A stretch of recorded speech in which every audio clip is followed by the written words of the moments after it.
बुद्धं शरणं गच्छामि संघं शरणं गच्छामि धम्मं शरणं गच्छामि।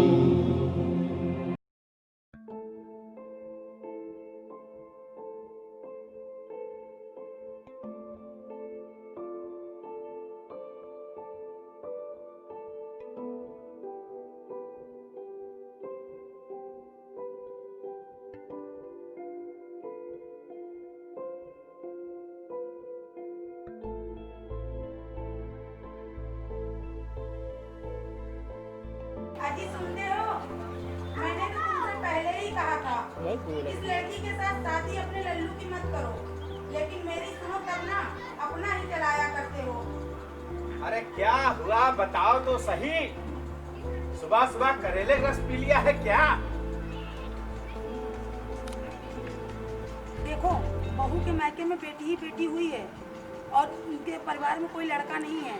हमको लगता है इसीलिए बहू की बेटी ही हुई है। सही कह रही हो बिमला तुम।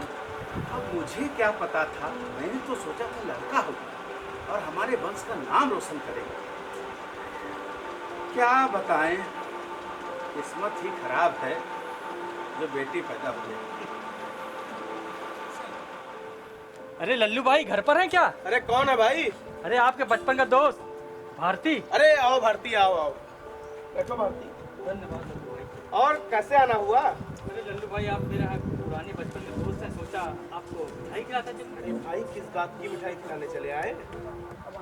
मिठाई इस बात की खिलाने आया हूँ आपको कि आप जब सुनोगे तो खुशी से पागल हो जाओगे, क्योंकि मेरे यहाँ लक्ष्मी का आगमन हुआ है। क्या बात कर रहे हैं भाई? लगता है कोई गड़ा हुआ खजाना मिल गया है क्या? गड़ा हुआ खजाना क्या लल्लू भाई, अब आपको क्या बताएं, जब कहीं बाप दादा ने कहीं खजाना ही नहीं गड़ा रखा तो कहाँ मिलेगा? तो जरूर तुम्हें कोई लॉटरी खुली होगी। नहीं लल्लू भाई, लॉटरी और जुए का तो आदि मैं बचपन से नहीं रहा। तो जरूर तुम्हें कोई एफडी मिली होगी। क्या बात करते हो? मेरे माँ बाप ने कभी अकाउंट नहीं खुलाया जो हमारी एफडी रहेगी जमा। अरे ऐसी कौन सी बात है भारती जो तुम मिठाई खिलाने चले आए? अरे लल्लू भाई, मुझे बेटी पैदा हुई है। अरे क्या बात कर रहे हो भारती? मैंने तो कभी नहीं सुना कि पहले किसी मर्द ने बच्चे को जन्म दिया हो। अरे मुझे नहीं लल्लू भाई, आपकी भाभी यानी कि मेरी पत्नी को बेटी पैदा हुई है। हाँ, अब आपने बिल्कुल सही कहा, यह लक्ष्मी नहीं महालक्ष्मी है। लेकिन एक मेरे घर में देखो, हमेशा बवाल चलता रहता है, कोहराम मचा हुआ है, मैं बहुत परेशान। अरे आओ लखन भाई, लखन आओ, बड़े अच्छे मौके से आते दिखाई दिए हो। बैठो बैठो बैठो। क्या बात है, नमस्ते। ये इनसे मिलिए, ये हमारे बचपन के मित्र हैं भारती। अरे जब मौके पे आ ही गए हो तो मैंने कहा तुमको मुंह मीठा करा दूं। अरे क्या बात है, किस बात पर मिठाई अरे बन रही है? पहले खाओ तो सही। भाई के घर बेटी पैदा हुई है। बेटी बेटी पैदा हुई है? क्या समझा रहे हो? बेटियां बोझ होती हैं, बोझ। जिस दिन से पैदा होती हैं और जब तक उनका विवाह ना हो जाए तब तक बोझ बनी रहती हैं, और इनको तो बेटे की कल्पना करना चाहिए, समझे? लखन भाई ऐसी कोई बात नहीं है, लड़कियां लड़कों से किसी तरह से भी कम नहीं है। सुनीता विलियम्स को ले लो, चाहे कल्पना चावला को ले लो। बताओ किसी हिंदुस्तानी लड़के ने अगर कोई कारनामा करके दिखाया हो? लड़कों से वंश चलता है, वंश।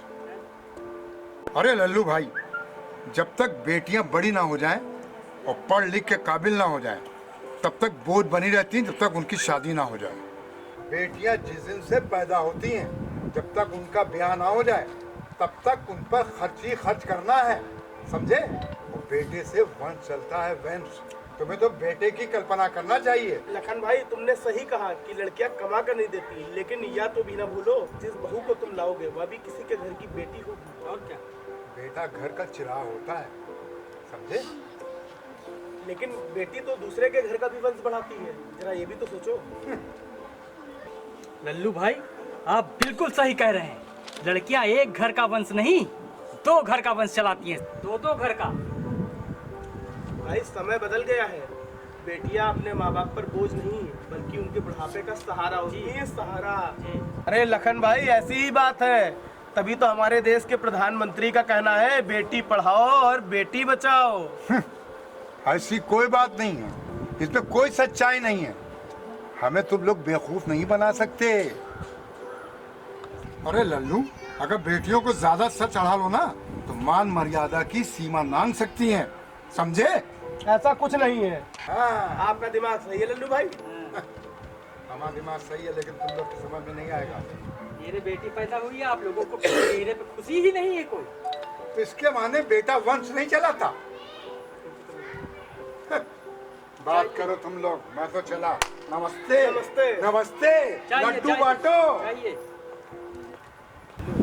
बताइए, एक आप हैं, आपके इतना अच्छा दिल, इतना अच्छा आपका विचार है, और एक आपका मित्र लखन। अब क्या समझाया जाए उनको, उनकी दिमागी खराब बेटियों है। के खिलाफ इतना ज्यादा उनके मन में कुंठा भरी हुई। असल में भारती भाई, उनके पहले से ही 4 बेटियां हैं, उसके बाद भी वो ऐसी बात करते हैं। इसीलिए वह बबलाए हैं। आपके विचार सुन के मुझे बड़ा अच्छा लगा।